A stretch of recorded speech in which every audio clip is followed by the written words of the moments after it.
Rahim, Excellencies, Director Generals of Vienna-based international organizations,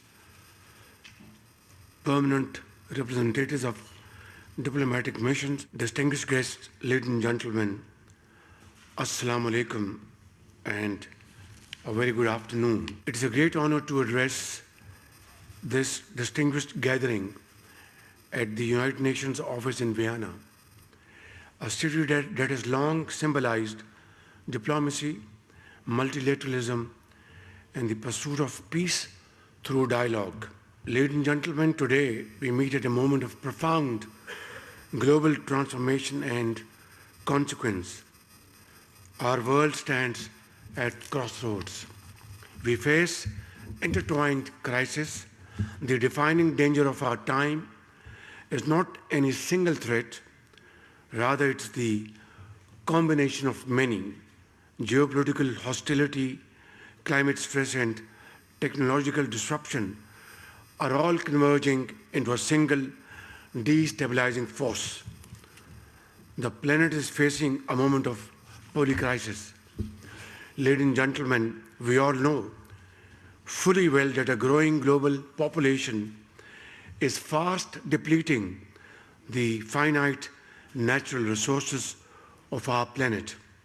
Unresolved political conflicts add further fuel to this volatile mix, turning into a powder keg. Poverty, debt traps, mass displacement, and migration are powerful threat accelerators that intensify tensions, making the world an ever more dangerous place to live. Excellencies, this is only one route to durable peace, to the peace that withstands the crisis of our times.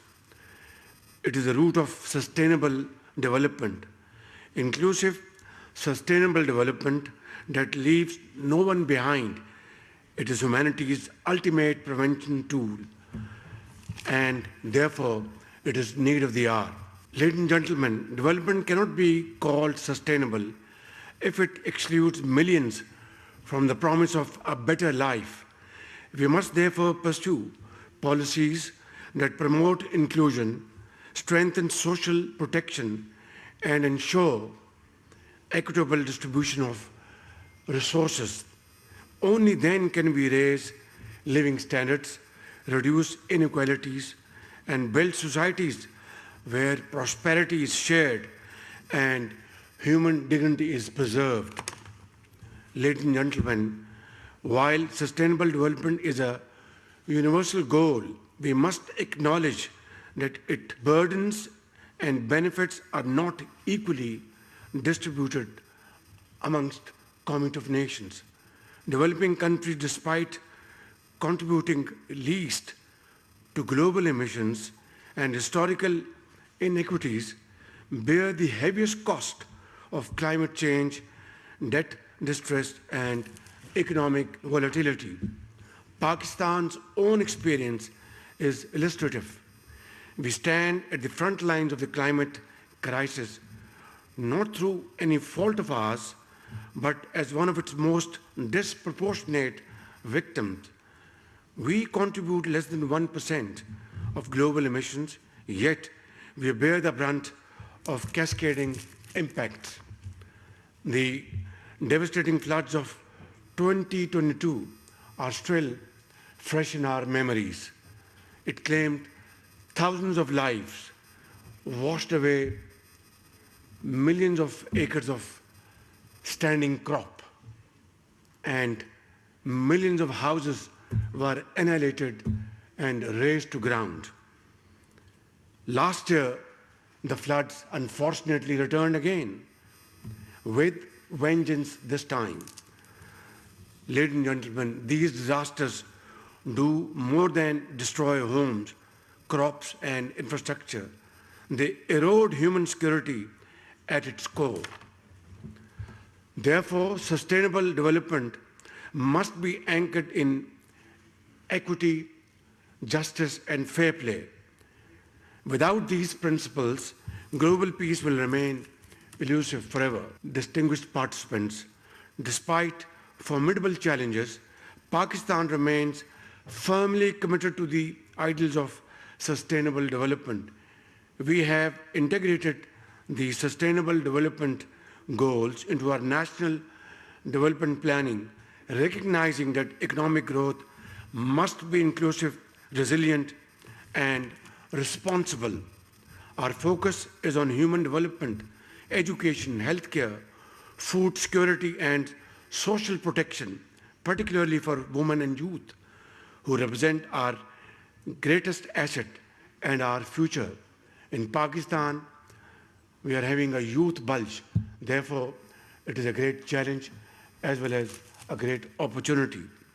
We are strengthening institutions, promoting digital transformation, and expanding regional connectivity to foster shared prosperity. Ladies and gentlemen, Pakistan has consistently advocated dialogue, diplomacy, and multilateralism as the only viable means to resolve disputes and prevent conflict. This is despite the fact that we are often faced by aggression, violation of UNSC resolutions, and violation of vital treaties. Just last year, when South Asia came back from the brink of a major nuclear conflict, regrettably, our neighbor threatened to weaponize the waters of the Indus River system that sustain the lives and livelihoods of Pakistan's 240 million people. Ladies and gentlemen, as we are committed to sustainable development, we must acknowledge a sobering truth: the multilateral order that underpins global peace and cooperation is most definitely undergoing great stress.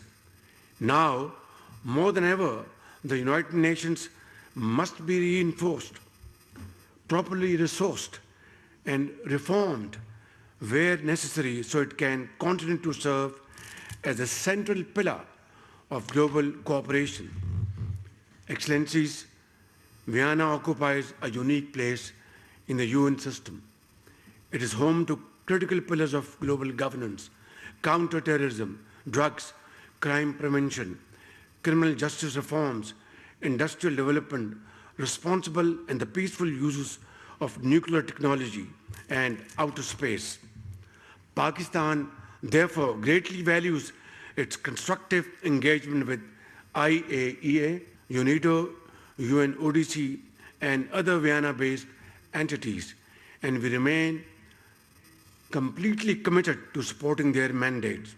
Excellencies, capacity building, knowledge sharing, and technology transfer are indispensable to ensuring that innovation serves as a bridge to peace and prosperity rather than a source of exclusion and instability.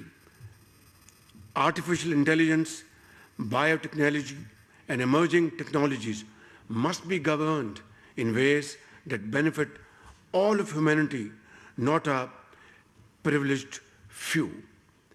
Unaddressed digital divides will soon become entrenched development divides.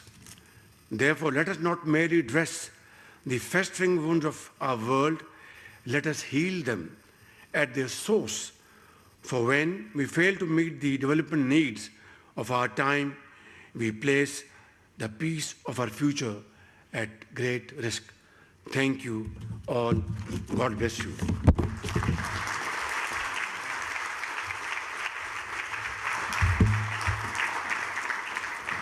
Thank you very much for your presence here today. We are deeply honored by your presence and we appreciate it. And this brings us to the conclusion of today's special